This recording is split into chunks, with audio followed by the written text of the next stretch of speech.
Ya, Assalamualaikum warahmatullahi wabarakatuh. Sobat Akar.fm, apa kabarnya nih? Semoga baik-baik aja ya. Senang rasanya Asep Kurniadi bisa kembali hadir untuk memberikan tontonan yang mudah-mudahan bermanfaat dan menghibur untuk kalian semua. Seperti biasa, selama beberapa menit ke depan Asep bakalan menemani Sobat Akar.fm. Namun sebelumnya, yang belum subscribe silahkan subscribe terlebih dahulu agar saya lebih bersemangat dalam berkarya. Dan jangan lupa aktifkan loncengnya agar tidak ketinggalan video-video terbaru dari AK.fm. Tanpa berlama-lama lagi, mari kita simak videonya.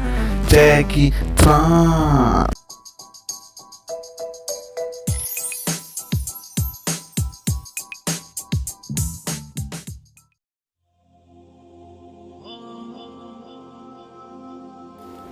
Tak banyak orang yang tahu dan mengenal nama Syekh Subakir.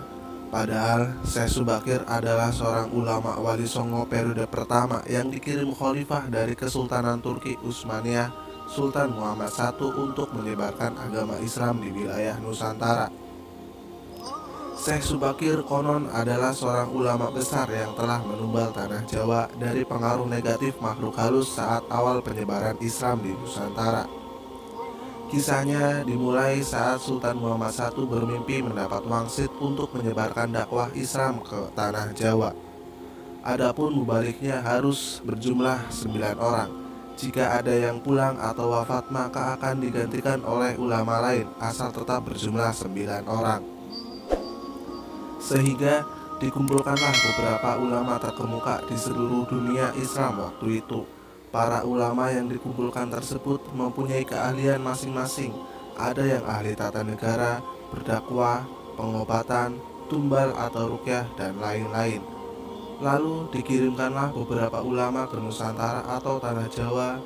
Namun sudah beberapa kali utusan dari Kesultanan Turki Utsmaniyah yang datang ke Tanah Jawa untuk menyebarkan agama Islam, tapi pada umumnya mengalami kegagalan. Penyebabnya masyarakat Jawa saat itu sangat memegang teguh kepercayaannya, sehingga para ulama yang dikirim mendapatkan halangan karena meskipun berkembang, tetapi ajaran agama Islam hanya dalam lingkungan yang kecil saja, tidak bisa berkembang secara luas. Selain itu, konon Pulau Jawa saat itu masih merupakan hutan belantara yang angker dan berpenghuni makhluk halus dan jin-jin jahat. Lalu diutuslah Syekh Subakir, ulama asal Persia yang ahli dalam ruqyah, ekologi, meteorologi, dan geofisika ke tanah Jawa. Beliau diutus secara khusus menangani masalah-masalah gaib dan spiritual yang dinilai telah menjadi penghalang diterimanya Islam oleh masyarakat Jawa ketika itu. Berdasarkan babat tanah Jawa, setelah sampai ke Nusantara, Syekh Subakir yang menguasai ilmu gaib dan dapat menerawang makhluk-makhluk halus mengetahui penyebab utama kegagalan para ulama pendahulu dalam menyebarkan Islam, karena dihalangi para jin dan dedemit penunggu tanah Jawa. Para jin, dedemit, dan lembu tersebut bisa merubah wujud menjadi ombak besar yang mampu menenggelamkan kapal berikut penumpangnya dan menjadi angin puting beliung yang mampu memporak-porandakan apa saja yang berada di depannya. Selain itu, para jin kafir dan bangsa lembut tersebut juga bisa merubah wujud menjadi hewan buas yang mencelakakan para ulama pendahulu tersebut. Untuk mengatasi hal-hal tersebut, konon Syekh Subakir membawa batu hitam dari Arab yang telah dirajah. Lalu batu dengan rajah Haji Kolo Cokro tersebut dipasang di tengah-tengah Jawa, yaitu di puncak Gunung Tidar, Magelang, karena Gunung Tidar dipercayai sebagai titik sentral atau kakunya tanah Jawa. Efek dari kekuatan gaib yang muncul oleh batu hitam tersebut menimbulkan gejolak. Alam yang tadinya cerah dan sejuk, matahari yang tadinya bersinar terang, damai dengan kicau burung-burung, tiba-tiba berubah drastis selama 3 hari 3 malam. Cuaca mendung, angin bergerak cepat, kilat menyambar menimbulkan hujan api, gunung-gunung bergemuruh tiada henti. Lelembut, setan, siluman lari menyelamatkan diri. Jin, banaspati, kuntilanak, jelangkung semua hanyut dalam air karena tak kuat menahan panasnya pancaran batu hitam tersebut. Makhluk halus yang masih hidup pun mengungsi ke hutan lainnya. Sebagian jin yang lain mati akibat hawa panas dari tumbal yang dipasang oleh Syekh Subakir tersebut.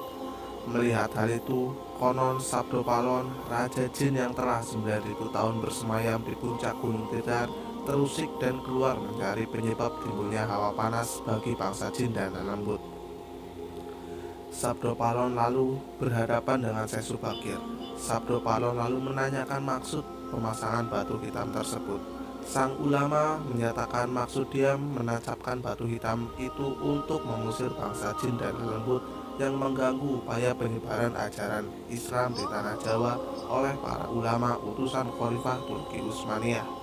Setelah terjadi perdebatan, mereka segera mengadu kesaktian. Konon pertempuran antara keduanya terjadi selama 40 hari 40 malam, hingga Sabdo Palon yang juga dikenal sebagai Ki Semar Bodronoyo, sang danyang tanah Jawa ini merasa kewalahan dan menawarkan perundingan untuk mengajukan persyaratan. Syekh Subakir pun bertanya, "Apa syaratnya itu, wahai sang danyang tanah Jawa?" Sabdo Palon menjawab, "Pertama, jangan ada pemaksaan agama, dharma, atau kepercayaan.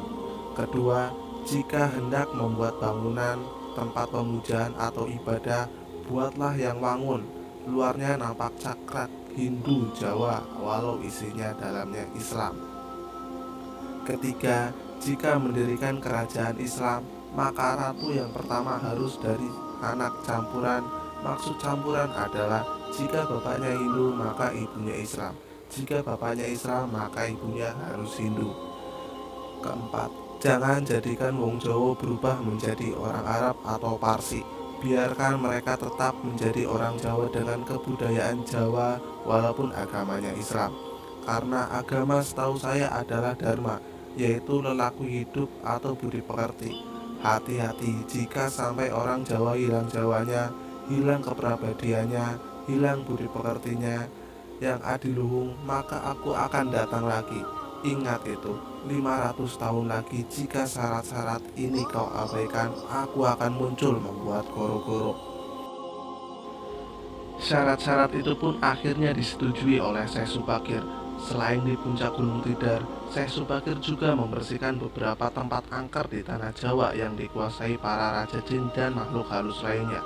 Dalam versi lain diceritakan untuk membersihkan wilayah Gunung Tidar dari bangsa jin, Syekh Subakir membawa senjata pusaka berupa tombak Kiai Panjang.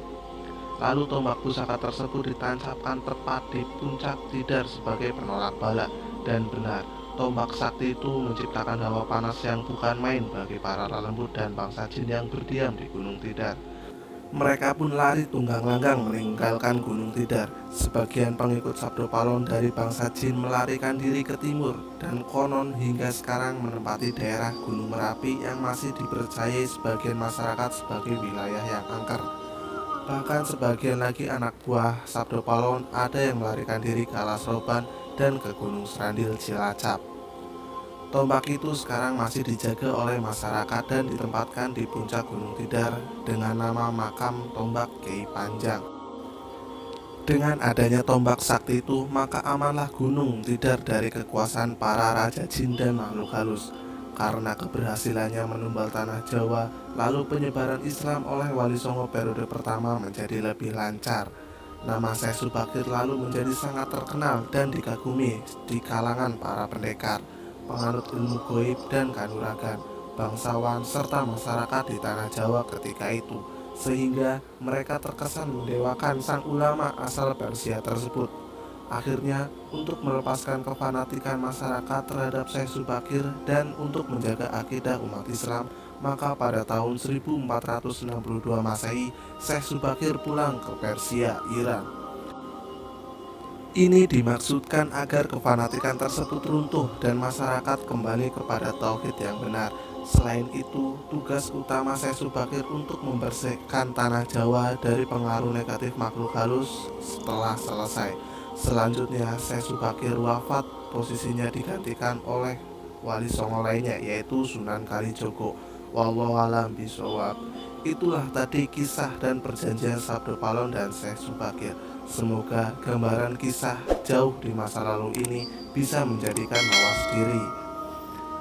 Bagaimana tanggapan kalian tentang asal-usul penyebaran Islam di tanah Jawa ini? Tulis tanggapan kalian di kolom komentar. Dan jangan lupa like, subscribe, dan bagikan video ini. Semoga bermanfaat dan nantikan video selanjutnya hanya di AKM Official.